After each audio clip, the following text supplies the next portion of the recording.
Hello दोस्तों, कैसे हैं आप। आशा करती हूँ आप सब बहुत अच्छे होंगे। दोस्तों, आज मैं बहुत ही कम चीज़ों से और बहुत कम टाइम में ये बनने वाली नाश्ते की रेसिपी आपके साथ शेयर करूँगी, जिसे मेरी बेटी ने इसे बनाया है। वो बस 5 से 10 मिनट में इस रेसिपी को अक्सर बनाते रहती है। ये बच्चों को रेसिपी बहुत ही ज़्यादा पसंद आता है, तो आप भी एक बार अपने घर पे ज़रूर बनाइएगा। तो रेसिपी शुरू करने से पहले आप सभी का रेसिपी किचन में बहुत बहुत स्वागत है। तो देर किस बात की, आइए रेसिपी को बनाना शुरू करते हैं। तो देखिए दोस्तों, इस रेसिपी को बनाने के लिए यहाँ पे कुछ सब्जियों को ले लेना है, जैसे प्याज, शिमला मिर्च, खीरा, टमाटर, मिर्ची और भी आप चाहें तो सब्जियों को ले सकते हैं, जैसे कि पत्ता गोभी और गाजर। तो दोस्तों, इन सारे सब्जियों को हमें चॉप कर लेना है।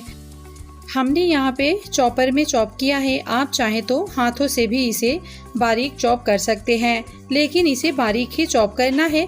बहुत ही डिफरेंट तरीके से इस नाश्ते को बनाएंगे दोस्तों, जिसे बच्चे भी आराम से बना लेंगे, क्योंकि खुद मेरी बेटी इसे अक्सर बनाते रहती है। पहली बार मैंने उससे कहा कि आज इस रेसिपी को तुम शूट भी कर दो, ताकि मैं आप सबके साथ शेयर कर सकूं। ये रेसिपी बहुत ही बनाने में आसान है और खाने में बहुत ही ज़्यादा टेस्टी है।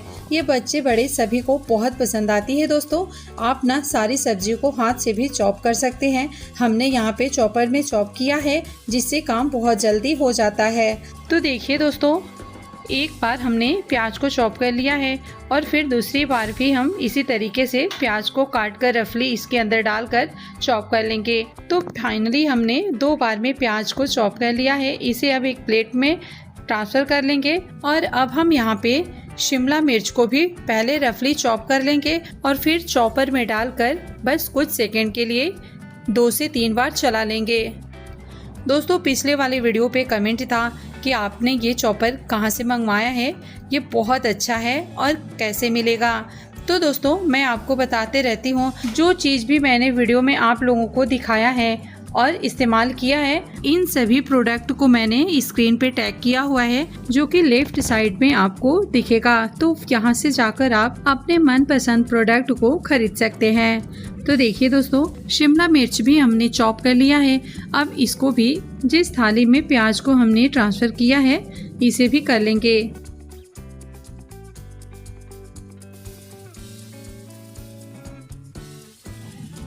इसके बाद हम चॉपर को फिर लेंगे और इसमें टमाटर को भी रफली चॉप करके डाल देंगे। साथ में डालेंगे हरी मिर्च, जैसा कि आपको मैंने पहले दिखाया है। तो देखिए, मिर्ची को भी मैंने बड़े बड़े टुकड़े में काट लिया है और अब चॉपर में डालकर इन दोनों को अच्छे से चॉप कर लेंगे।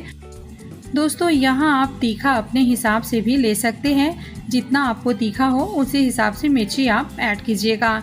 ये मिर्ची थोड़ी छोटी और मोटी वाली होती है, जो समोसे कचौरी के साथ तली जाती है और खाई जाती है। ये ज़्यादा तीखी नहीं होती है, इसलिए इसे हमने ज़्यादा लिया हुआ है। तो फाइनली बातों ही बातों में देखिए, ये भी बहुत अच्छे से चॉप हो चुका है। तो वापस हम उसी थाली में इसे भी ट्रांसफ़र कर देंगे। दोस्तों, आपसे प्यारी सी रिक्वेस्ट है, अगर आपको रेसिपी ज़रा भी अच्छी लग रही हो तो प्लीज़ वीडियो को लाइक हाइप ज़रूर कर दीजिएगा। और अगर आप चैनल पे नए हैं तो चैनल को सब्सक्राइब कर बेल आइकन ऑल पे भी क्लिक कर लीजिएगा, जिससे कि जब भी मैं वीडियो अपलोड करूं, आपको हर वीडियो का न्यू नोटिफिकेशन मिले और मेरी कोई भी रेसिपी आपसे छूटने ना पाए। तो देखिए दोस्तों, सभी चीज़ों को मैंने चॉपर में चॉप किया है, लेकिन खीरे को हमें छोटा छोटा हाथों से ही चॉप करना है। इससे इसका क्रंच बना रहेगा और बहुत ही ज़्यादा नाश्ता हमारा टेस्टी बनेगा। तो फाइनली हमने सभी को चॉप कर लिया है। आगे क्या करना है आइए देख लेते हैं। तो यहाँ लेंगे एक बड़ा सा बाउल, इसमें हम सारी कटी हुई सब्जियों को डाल देंगे। दोस्तों, एक वीडियो शूट करने और आप तक पहुँचाने में बहुत ही ज़्यादा मेहनत लगता है। तो दोस्तों, अगर आपको हमारी मेहनत जरा भी अच्छी लग रही हो तो आप इसे अपने फैमिली फ्रेंड के साथ एक शेयर ज़रूर कर दीजिएगा। और लाइक करना आप भूल जाते हो तो ध्यान से लाइक ज़रूर कर दीजिएगा। आपके लाइक और कमेंट से हम बहुत ही ज़्यादा मोटिवेट होते हैं दोस्तों। और आपके लाइक और प्यारे प्यारे कमेंट ही तो हैं जो नेक्स्ट वीडियो बनाने के लिए बहुत ही ज़्यादा हेल्पफुल होते हैं। तो यहाँ देखिए दोस्तों, सारी सब्जियों को बाउल में ट्रांसफ़र करने के बाद हम यहाँ लगभग 1/4 कप यानी 3 से 4 चम्मच दही इसके अंदर ऐड कर देंगे। दही ताज़ी ही लेनी है, बहुत ज़्यादा खट्टी नहीं होनी चाहिए। इसी के साथ 2 दिन का हमने मलाई रखा हुआ था, तो इस मलाई को भी इसके अंदर ऐड कर देंगे। फिर 2 बड़े चम्मच हम इसके अंदर केचप डालेंगे और इसी के साथ 2 चम्मच चिली सॉस भी डालेंगे। आप यहाँ रेड चिली सॉस भी ले सकते हैं, लेकिन मैंने यहाँ पे ग्रीन चिली ही इसके अंदर ऐड किया है। दही और मलाई डालने से ये बहुत ही ज़्यादा क्रीमी बनता है और साथ ही केचप और चिली सॉस डालने से बहुत ही ज़्यादा चटपटा बनता है। तो आप इन सबको जरूर डालिएगा, किसी को भी स्किप मत कीजिएगा। साथ ही में हम इसके अंदर मिक्स हर्ब्स या फिर ऑरिगेनो ऐड करेंगे। तो हमने यहाँ 1 छोटी चम्मच मिक्स हर्ब्स ऐड किया है, इससे स्वाद कई गुना बढ़ जाता है। वैसे आप चाहें तो इसे बिना डाले भी बना सकते हैं, लेकिन अगर मिक्स हर्ब्स या फिर ऑरिगेनो दोनों में से कोई भी एक हो तो जरूर डालिएगा। देखिएगा स्वाद कई गुना बढ़ जाता है और बच्चों को खूब पसंद आता है। इन सबको डालने के बाद लास्ट में हम इसके अंदर नमक ऐड करेंगे और फिर इसे अच्छे से मिक्स कर लेंगे।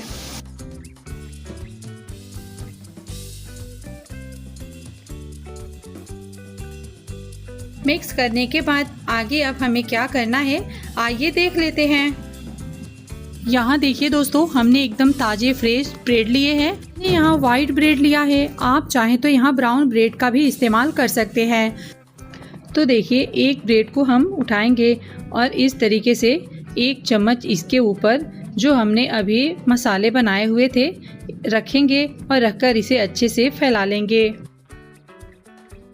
तो लगभग 2 चम्मच हमने इस मसाले में से इसके ऊपर रखा है और अब इसके ऊपर से दूसरा ब्रेड रखेंगे और हल्के हाथों से इसे दबाकर एक दूसरे में चिपका देंगे और फिर इसे साइड में रखेंगे। फिर हम दूसरा ब्रेड उठाएंगे और सेम तरीके से इसके ऊपर हम मसाले को लगाएंगे। इसी तरीके से दोस्तों जितना हमें सैंडविच बनाना हो, 2, 4, 10 जितना भी बनाना हो, सेम प्रोसेस से बना लेंगे। तो देखिए दोस्तों 2 सैंडविच को हमने तैयार कर लिया है।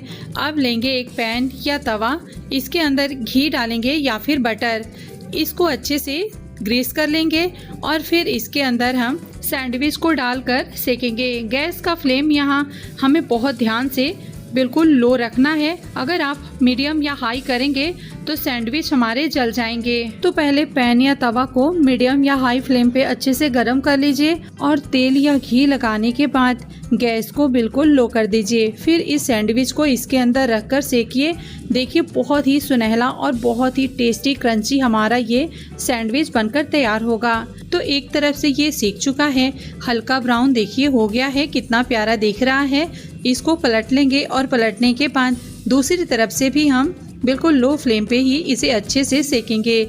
1 से 2 बार हम इसे उलट पलट कर सेक लेंगे और देखिए इस तरीके से इसे घुमाकर थोड़ा सा दबाकर आप सेकेंगे ना तो बहुत अच्छे से हमारी ये सैंडविच सीख जाएंगे और बहुत ही क्रंची बनेंगे।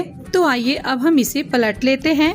तो आप देख सकते हैं पलटने के बाद ये कितना यम्मी टेस्टी दिख रहा है, बहुत अच्छे से सीख चुका है। दोस्तों हमने जो पेस्ट लगाया हुआ है बस उसी को लगाया है।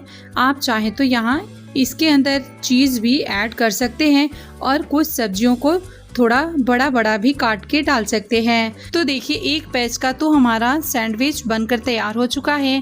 अब हम दूसरे बैच में दूसरे तरीके से 3 ब्रेड से और एकदम अलग बनाकर तैयार करेंगे। तो देखिए दोस्तों हमने आलू का मसाला बनाया हुआ था, तो आलू के मसाले में से हम इसके ऊपर 1 चम्मच लगा लेंगे और अच्छे से फैला लेंगे। इसके बाद इसके ऊपर से 1 चम्मच हम केचप लगाएंगे, इसे भी अच्छे से चारों तरफ स्प्रेड कर देंगे और इसके बाद दूसरा ब्रेड लेंगे और इसके ऊपर रखकर चिपका देंगे। इसके ऊपर से 1 लेयर हम और मसाले का रखेंगे, जो हमने मसाले तैयार किए थे दही और मलाई से, उसे इसके ऊपर अच्छे से डालकर स्प्रेड करेंगे और फिर इसके ऊपर से भी 1 और ब्रेड लगा देंगे और ऐसे ही दबाते हुए इसको भी सेट कर देंगे और फिर तवा या पैन को ग्रीस करेंगे और इस 3 लेयर वाले सैंडविच को भी अच्छे से उलट पुलट कर जब तक ये हल्का ब्राउन और क्रंची ना हो जाए सेक लेंगे। तो देखिए हमने इसके अंदर घी ग्रीस करने के बाद इस सैंडविच को रख दिया है और जिस तरीके से हमने पहले वाले सैंडविच को सेका है उलट पुलट कर इसे भी सेक लेंगे। दोस्तों यहाँ आप चाहें तो ऊपर से भी घी या बटर लगा सकते हैं, लेकिन हम इसे बहुत ही कम ऑयल या घी में बना रहे हैं तो देख लीजिएगा, आपको अगर ज़्यादा तेल या घी खाना पसंद हो तो आप इसके ऊपर से थोड़ा ज़्यादा ऑयल या फिर घी बटर लगा सकते हैं। हमने यहाँ इसे घी लगाकर ही सेका है, इससे बहुत ही ज़्यादा टेस्टी और एकदम क्रंची हमारा ये सैंडविच बनकर तैयार होता है। वैसे अगर आप चाहें तो बटर से भी इसे सेक सकते हैं, उससे और भी ज़्यादा स्वाद बढ़ जाता है, लेकिन हम अक्सर घी में ही इस सैंडविच को बनाते हैं, सभी को बहुत पसंद आता है। दोस्तों, इसे खाने के बाद पेट तो भर जाता है लेकिन मन नहीं भरता है, क्योंकि ये खाने में बहुत ही ज़्यादा स्वादिष्ट बनकर तैयार होता है, जिसे बच्चे भी बहुत आसानी से बना लेते हैं। तो बच्चे जो हॉस्टल में रहते हैं उनके लिए ये वीडियो बहुत ही ज़्यादा हेल्पफुल है, तो आप इस वीडियो को उन तक ज़रूर शेयर कीजिएगा। तो फाइनली दोस्तों, 3 लेयर वाला भी हमारा ये सैंडविच बनकर तैयार हो चुका है और देखिए, देखने में लग रहा है ना बहुत ही ज़्यादा टेम्पटिंग और एकदम टेस्टी। तो बस इसे हम इस तरीके से काट लेंगे और काटने के बाद टोमेटो केचप के साथ सर्व करेंगे। वैसे इसे बिना टोमेटो केचप के भी आप खा सकते हैं, क्योंकि हमारे घर में इसे बिना केचप चटनी के ही खाते हैं। ये खाने में बहुत ही ज़्यादा स्वादिष्ट लगता है, बहुत ही चटपटा ये बनकर तैयार होता है। दोस्तों, क्या आपने भी इस तरीके से सैंडविच बनाया है? कमेंट बॉक्स में ज़रूर बताइएगा। तो देखिए, हमने एक सैंडविच में से 4 पीस किए हैं जो 3 लेयर वाला था, और बाकी के हम 2 पीस करेंगे। दोस्तों, आप इस वीडियो को कहां से देख रहे हैं कमेंट बॉक्स में ज़रूर बताइएगा, जिससे कि हमें पता चल सके कि आप हमारी रेसिपी को कहां से देखते हैं और हमें इतना प्यार और सपोर्ट मिल रहा है। दोस्तों, आपके प्यारे प्यारे कमेंट और लाइक से हमें बहुत ही ज़्यादा मोटिवेशन मिलता है, तो आप एक प्यारा सा कमेंट जरूर करिएगा। और हाँ दोस्तों, हमने अपने चैनल पे इसी तरह के बहुत ही अच्छे और हेल्दी रेसिपी शेयर किया हुआ है, जो कम मेहनत, कम टाइम और कम चीज़ों से बनकर तैयार होता है और जिसे बनाना भी बहुत ही ज़्यादा आसान होता है। तो आप एक बार चैनल को विजिट कर उन सब रेसिपी को जाकर देख सकते हैं। और सबसे अच्छी बात तो ये है दोस्तों, हमने सारे के प्ले लिस्ट भी बना रखे हैं, तो आप एक बार प्ले लिस्ट को भी चेकआउट कर अपने मनपसंद रेसिपी को देख सकते हैं। तो दोस्तों, फाइनली हमने सारे सैंडविच को काट कर सर्व कर लिया है, तो आप भी बनाइए, खाइए, करिए एंजॉय। चलिए मिलते हैं किसी ऐसे ही नए और यूनिक रेसिपी के साथ। तब तक के लिए bye bye. Thanks for watching. जय हिंद, जय भारत दोस्तों।